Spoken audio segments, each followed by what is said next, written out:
de Deus, pela graça sois salvos, mediante a fé, e isto não vem de vós, é dom de Deus, não de obras, para que ninguém se glorie, pois somos feitura dele, criados em Cristo Jesus para as boas obras, as quais Deus de antemão preparou para que andássemos nelas. Amém. Senhor, cremos na Tua palavra, sabemos que ela é fiel e digna de toda aceitação. Usa-nos conforme o Teu querer para trazer a mensagem. Oramos em nome de Jesus. Amém. Nós deveríamos ler Efésios 2, 8 e 10, de 8 a 10, todo dia, né? Porque a salvação é pela graça, graça é de Deus, e a graça vem de Deus, e é mediante a fé, e a fé é dada por Deus. No entanto, a gente continua achando que é por aquilo que a gente faz. A gente continua pensando assim, eu sou o cara, eu faço, eu aconteço, né? Eu vou ser salvo, eu contribuo para o reino de Deus, então eu já estou garantido, eu sou eleito, eu sou tal. Mas não é assim que a Bíblia diz, né? A Bíblia diz que pela graça sois salvos. A graça de Deus é a riqueza de misericórdia que nos deu vida. Então eu fiquei procurando adjetivos para graça. Na definição, graça é favor imerecido. Então é quando Deus dá aquilo que a pessoa não merece. Isso é graça. Riqueza de misericórdia. Primeiro eu fiquei pensando na misericórdia, né? A Bíblia diz no sermão das bem-aventuranças que os misericordiosos alcançarão misericórdia. Então, se você tem misericórdia, isso é bênção, se você é misericordioso. Mas ser rico em misericórdia é muito mais do que isso, né? Eu ter alguns reais é bom, mas a pessoa, se eu fosse rico de reais, eu não sou rico de reais, eu tenho alguns reais, mas aí a pessoa tem misericórdia, mas nosso Deus, Ele é rico em misericórdia.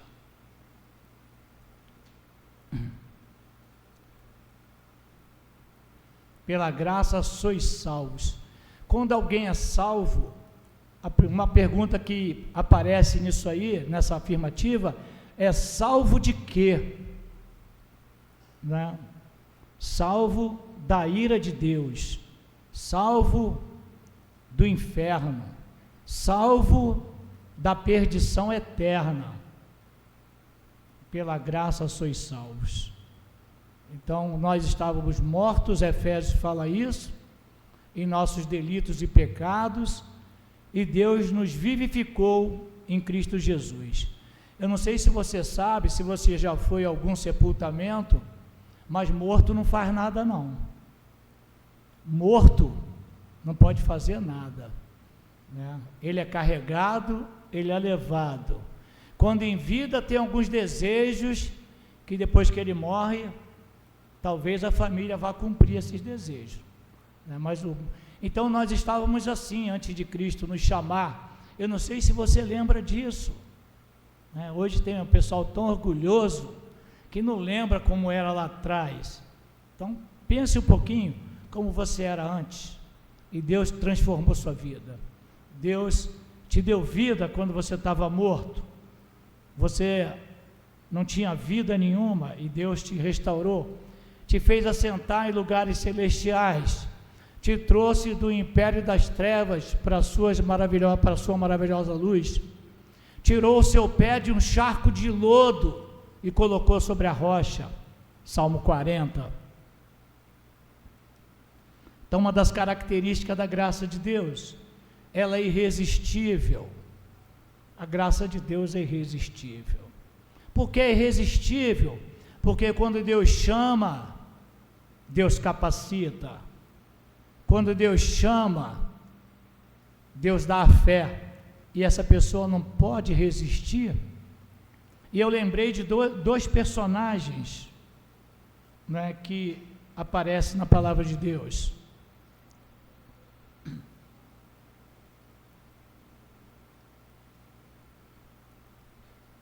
Então, eu já vou falar sobre esses personagens. Mas a fé, então, ela é algo de bom, a graça é algo de bom que é dado, não porque a pessoa que recebe merece, mas porque a pessoa que dá é generosa. A graça é algo de bom que é dado, não porque a pessoa que recebe mereça, mas porque a pessoa que dá é generosa. Nós temos o Saulo, antes da conversão. Saulo caminhava para Damasco com carta das autoridades para poder perseguir e matar cristãos. E a Bíblia diz que Saulo respirava ameaças, respirava morte. Mas no caminho de Damasco, ele teve um encontro com Jesus, e a Bíblia é muito clara sobre isso. Apareceu um grande clarão e Paulo caiu por terra e ele perguntou: quem és? Né?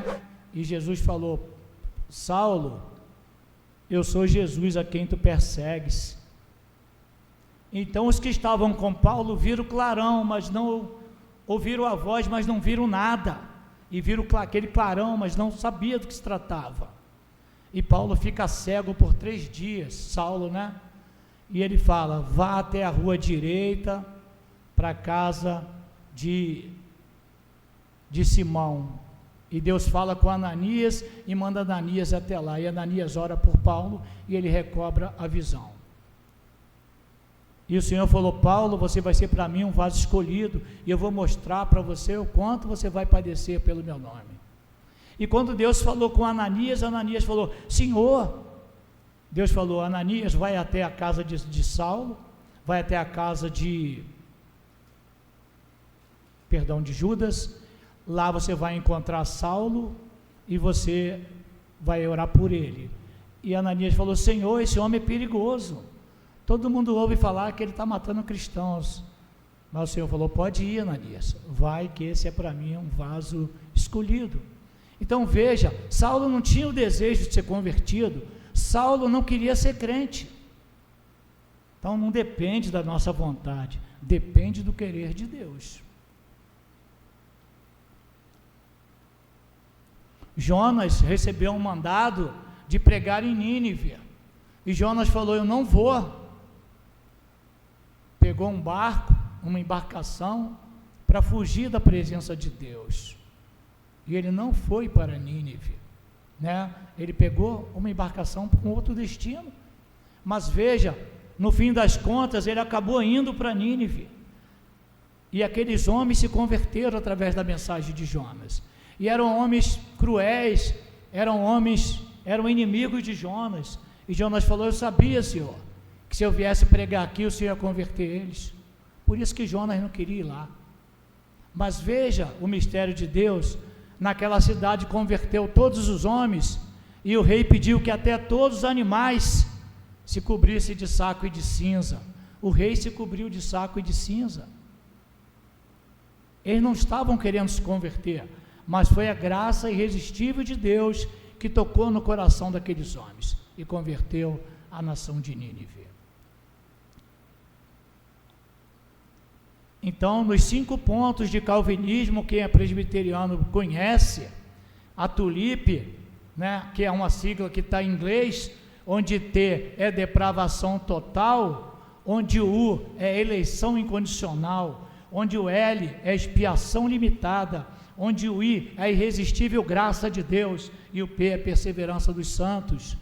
Então a graça de Deus é irresistível, uma vez que Deus coloca no seu coração, você recebe a salvação em Cristo. Por isso não depende do homem, não depende do querer, não depende daquilo que eu faça, mas daquilo que Deus faz. Então a graça, num dos pontos do calvinismo, irresistível graça, revela o bom caráter de quem lhe dá, não de quem recebe. Então Deus é bom na sua essência, Deus é misericordioso, Deus é justo, Deus é salvador, por isso Ele nos dá da sua graça. Ainda, a graça de Deus nos dá outra chance. Vocês já pensaram se nós não tivéssemos uma outra chance? Você já pensou se alguém não te desse uma nova chance? Onde estaríamos nesse momento?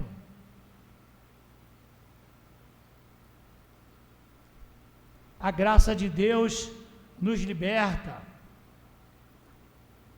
Lembramos da mulher adúltera, né, que foi pega no ato do adultério, e a graça de Deus foi sobre aquela mulher, e perguntou aos homens, falou aos homens, aquele que não tiver pecado, que atire a primeira pedra. Irmão, nós não estamos incentivando aqui o pecado, a palavra de Deus diz que nós não devemos pecar, que nós fomos chamados para a santificação, mas a palavra de Deus diz que nós temos que ter misericórdia com aqueles que são fracos, nós temos que perdoar aqueles que precisam de perdão. Então nós devemos orar, devemos dar uma outra chance. É isso que Jesus fez conosco quando nós estávamos mortos. Ele nos deu vida. Então a mulher adúltera não teria uma outra chance. A mulher adúltera não viveria pela lei, porque a lei dizia que quem era pego em adultério, tanto o homem quanto a mulher, deveriam ser mortos por apedrejamento. Mas a lei do homem é tão falha que ele traz só a mulher. Cadê o homem? Tinha que trazer o homem também. Esse é o preconceito. Então aquela mulher não teria chance, ela seria morta, porque pela lei vem a morte, mas pelo Espírito vem vida. Pela lei vem o conhecimento do pecado, mas a graça, ela cobre multidão de pecados. O ladrão à direita de Jesus também não teria outra chance. E uma coisa incrível na morte, no caso do ladrão que estava à direita de Jesus, interessante que ele morreu, mas morreu a morte da carne, mas ele recebeu vida eterna. E ele falou para o outro ladrão: você não teme a Deus? Porque nós estamos aqui porque os nossos feitos merecem, mas esse é justo. Jesus está aqui, mas ele não cometeu nenhum pecado. Então, pela sua declaração, Jesus falou: hoje estarás comigo no paraíso. Então veja que o pecado traz consequência, irmãos. Aquele ladrão, ele foi morto na cruz. Outro exemplo comum, alguém que é preso por estupro, por assassinato, mesmo que se converta na cadeia, vai cumprir a pena. O pecado traz consequência, e o pecado gera morte. O pecado traz enfermidades na alma, no corpo. O pecado mata, de todos os modos, espiritualmente e na carne. Traz doenças, traz câncer.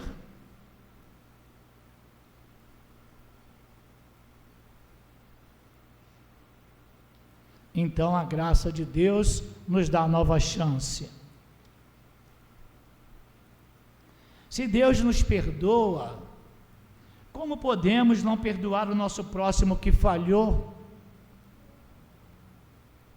Deus, ele é misericordioso, mas nós não somos assim, sabe? A gente está pronto para castigar, pronto para apontar, pronto para derrubar. A pessoa já está cambaleando, a gente vai dar um empurrãozinho assim para ajudar, né? Se Deus nos perdoou de tantos pecados, por que não podemos dar graça a outros, perdoando-lhes, dando-lhes segunda chance? Quando a palavra de Deus diz que foi feita uma pergunta a Jesus: quantas vezes devemos perdoar o nosso irmão? 7 vezes? Jesus falou: não digo 7, mas 70 vezes 7, 490 vezes. É claro que ninguém perdoa 490 vezes, mas Jesus está querendo dizer de como é extenso o perdão, como ele deve ser dado, né? Ninguém também pede perdão 490 vezes. Tem gente que não pede perdão nem uma vez, nem 2 vezes, mas a palavra de Deus diz que nós devemos perdoar. Perdoa os nossos devedores, perdoa as nossas dívidas, assim como nós perdoamos os nossos devedores. Se nós não estamos perdoando os nossos devedores, Deus também não vai nos perdoar, tenha certeza disso.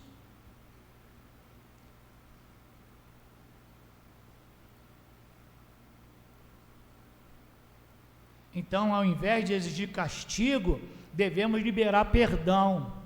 O perdão traz cura. Irmãos, quando a gente não perdoa o outro, quando trazemos mágoa no coração, dizia um pregador, é quando a gente toma um copo de veneno desejando que o outro morra. Eu tomo um copo de veneno esperando que o outro vá morrer. Eu que morro, sou eu que vou sofrer as consequências. Então precisamos liberar perdão. Ninguém está falando que é fácil, mas é cristianismo, é fé, né? Exemplo de Jesus.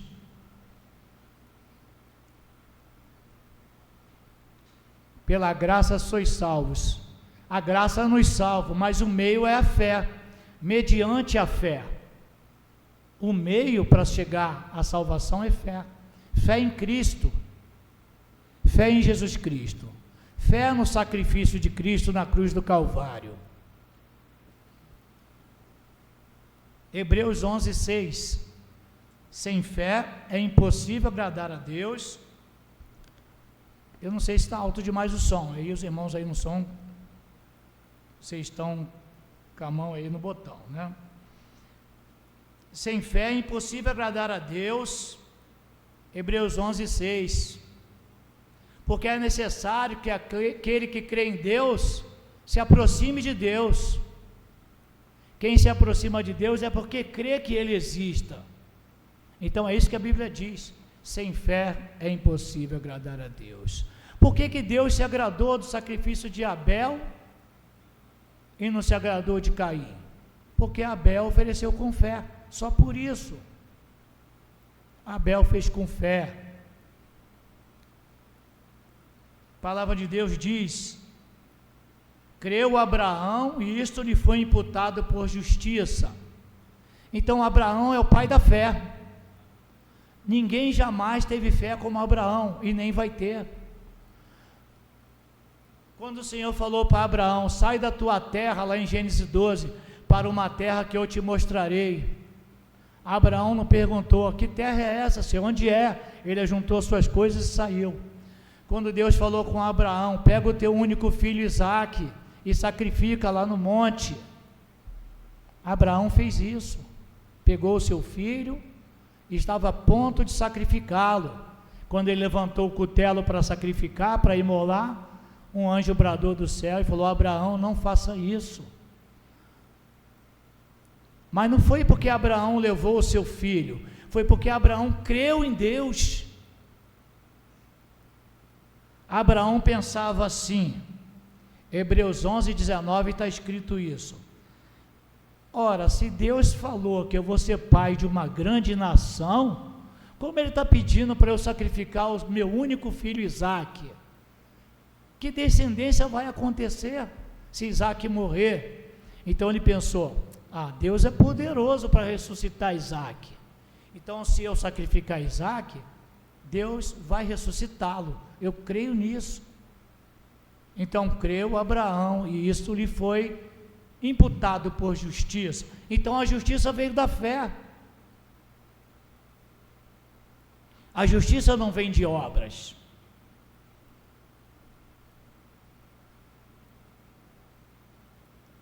Fé em Cristo, fé em Jesus, fé no sacrifício de Cristo. Se você crê em Cristo, você tem os perdão dos pecados. Se você crê que o sangue de Jesus Cristo nos purifica, nós temos o perdão dos pecados, pela fé no sacrifício de Cristo na cruz do Calvário. A Bíblia diz em João 3,16 e 17, que assim como o Filho do Homem foi levantado no deserto, Jesus seria levantado, para que todo aquele que nele crê não pereça, mas tenha vida eterna.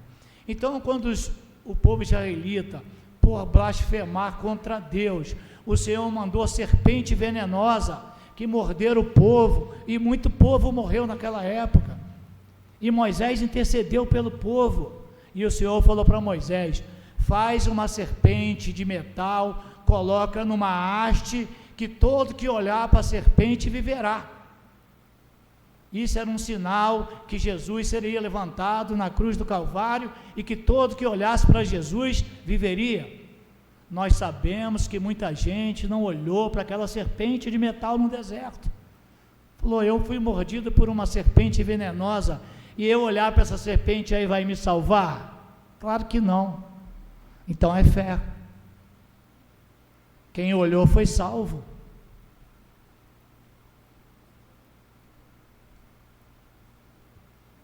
Então a salvação não é por obras, e sim na fé em Jesus Cristo. Essa fé é dom de Deus, é Ele que coloca no coração do homem, para esse coração queimar e crer, acreditar. É Deus que coloca. Irmãos, a salvação não vem por obras, mas é importante que o crente produza, é importante o crente trabalhar, é importante que você trabalhe e não dê trabalho no reino de Deus. Então você precisa trabalhar, você precisa produzir. O que eu posso fazer na igreja? Qual é meu dom? Tem gente que está na igreja já há 20, 30 anos e não sabe o seu dom, né? Deus não deixou ninguém sem dom, não. Todos nós temos talentos.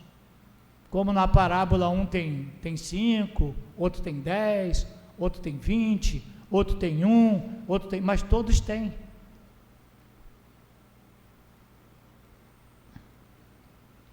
O salvo trabalha e produz, porque já é salvo.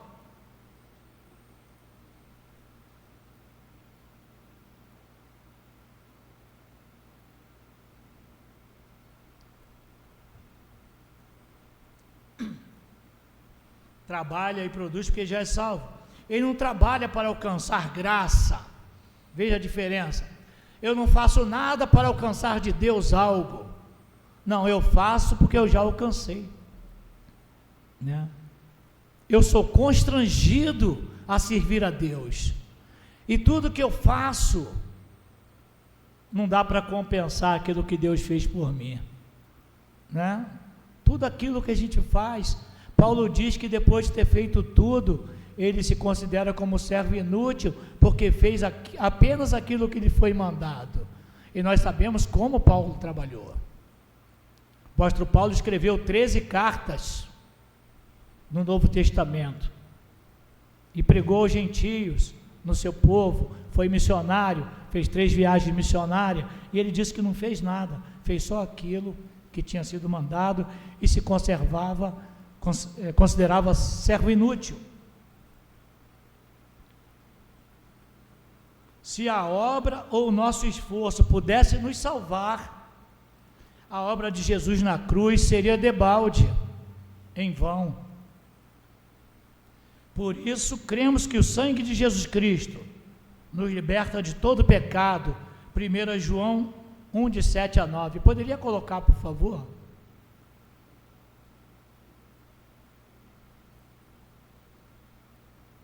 João 1, 7 e 9. Se, porém, andarmos na luz como Ele está na luz, mantemos comunhão com os outros, e o sangue de Jesus, seu Filho, nos purifica de todo pecado. Se dissermos que não temos pecado nenhum, a nós mesmos nos enganamos, e a verdade não está em nós. E se confessarmos nossos pecados, Ele é fiel e justo para nos perdoar os pecados e nos purificar de toda injustiça. Palavra de Deus, 1 João. Por isso cremos que o sangue nos purifica. Já estamos finalizando, irmãos. Cremos na promessa de Deus, cremos nas suas promessas e seguimos firmes na promessa do Senhor Jesus, em amor ligado com a sua cruz. Firme, sempre firme, sim, na promessa de Jesus, nas promessas. Firmes nas promessas, sabendo que Ele é poderoso para cumpri-las. A graça vem de Deus, a origem é em Deus. Ele que nos dá abundantemente pela fé em Cristo. É Deus que vem em direção ao homem, não é o homem que vai em direção a Deus. A salvação vem de Deus. Depois da queda, irmãos, foi Adão que foi procurar a Deus? Não, Adão se escondeu, e o Senhor procurou Adão e falou: Adão, onde estás? Eu me pergunto, se Deus não perguntasse para Adão, onde estás? Será que Adão ia procurar o Senhor? Acredito que não. Foi Deus que interceptou Saulo no caminho de Damasco. Não foi Saulo que procurou Deus, não. Foi Deus que procurou Saulo. Saulo, Saulo, por que me persegues?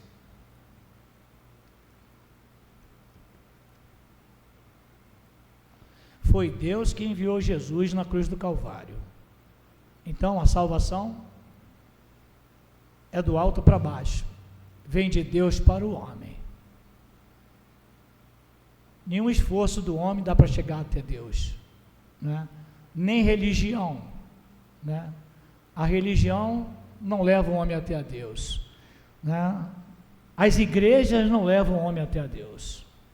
Jesus sim é o nosso intercessor.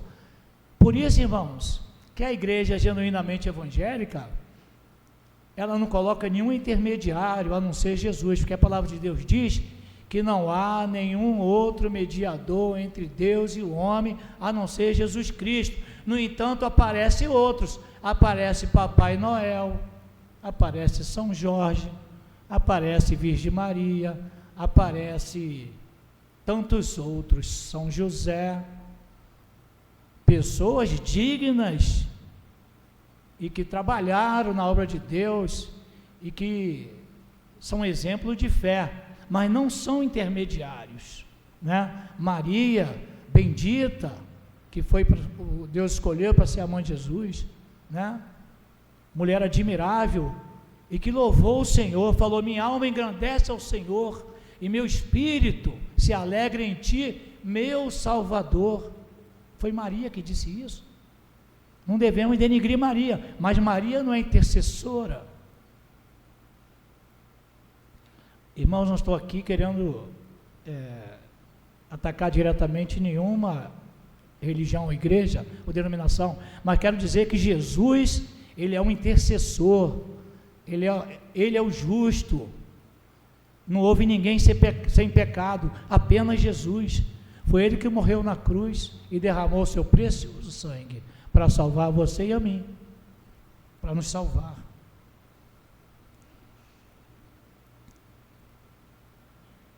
Atos 4,12 diz assim, finalizando: e em nenhum outro há salvação, porque também debaixo do céu nem outro nome há dado entre os homens, pelo qual devamos ser salvos, pelo qual importa que sejamos salvos.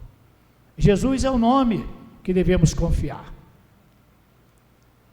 Boas obras precisamos fazer,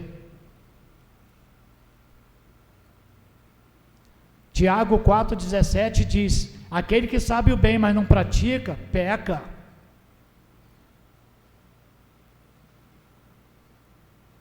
Pela fé confirmamos as obras, né? Mostra-me a sua fé através das obras, porque pelas obras eu mostro a minha fé. Que o Senhor nos abençoe, né? Que o Senhor nos ajude a trabalharmos, né, em reconhecimento a essa tão grande salvação que nos foi dada através de Cristo. Que Deus nos abençoe. Amém.